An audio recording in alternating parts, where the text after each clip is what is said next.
mind your mind စိတ်ကိုထိန်းပါ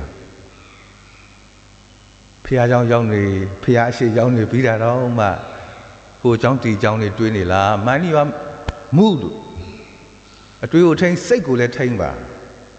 mind your money ပတ်စံကိုလည်းထိန်းပါသူများတွေငတ်နေတယ်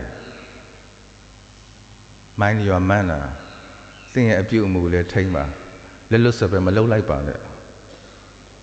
တပားသူတွေကနာကျင်နေတာတနေ့လာနေ့ကနေစပြီးတော့ဒီမနေ့ဖတ်ခဲ့ရတဲ့ကျမ်းတွေအထိပေါ့နော်ဒီနေ့ကျမ်းမှာဆိုရင်သခင်ဖះကိုပေါက်ဖို့အတွက်တတ်ဖို့အတွက်ခဲတွေကောက်ကန်ကြတယ်သခင်ဖះကတော့တနေ့လာနေ့ကနေဒီနေ့ထိတောက်လျှောက်ငါဘသူလဲဆိုတော့ who I am အဲ့ဒါကိုတောက်လျှောက်ပြောလာခဲ့တယ်ဇဝေဇဝါဖြစ်နေတဲ့သူတွေလည်းရှိလို့ပြောခဲ့တယ်ဒါပေမဲ့လည်းသက်ချင်တဲ့သူတွေကတော့ရှိနေခဲ့ပါတယ်အဲ့ဒါကိုဒီနေ့ကျမ်းနဲ့တနေ့လာနေ့ကနေစပြီးဒီနေ့ကျမ်းကိုအပါပေါင်းပြီးတော့တစ်လုံးနဲ့ပြောချင်တယ်ယုံသူအတွက်ဒါSaint Thomas Aquinas ရဲ့စကားပါအပါဘာသာပြန်ပြီးပြောမယ်ယုံသူအတွက်ရှ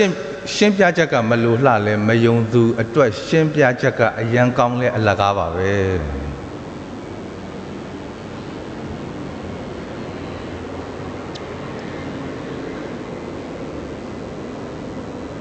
နေတိုင်းစားနေရပြီမဝတာထမင်းနေတိုင်းဖြည့်ပြီးတော့မပြေတာဥစ္စာနေတိုင်းပြင်ပြီးတော့မလှတာသင်္ခန္ဓာအခုလည်းမှန်ကြည့်ခဲ့တယ်မဟုတ်လားအိုလာတာနော်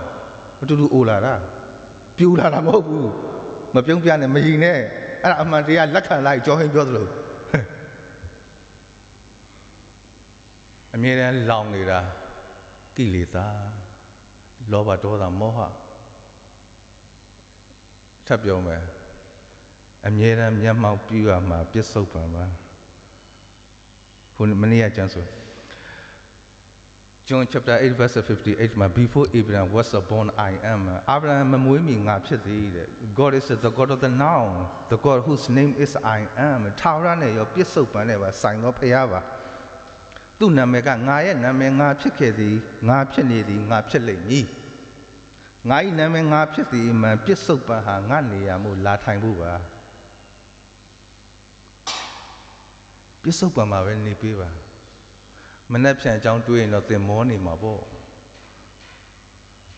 တကယ်လို့မှစိတ်တကြနေတယ်ဆိုပါတော့အသင်ပါတော့သူသင်အတိတ်မှာနေလို့ပါသင်စိုးရိမ်နေလားသင်အနာဂတ်မှာသွားနေလို့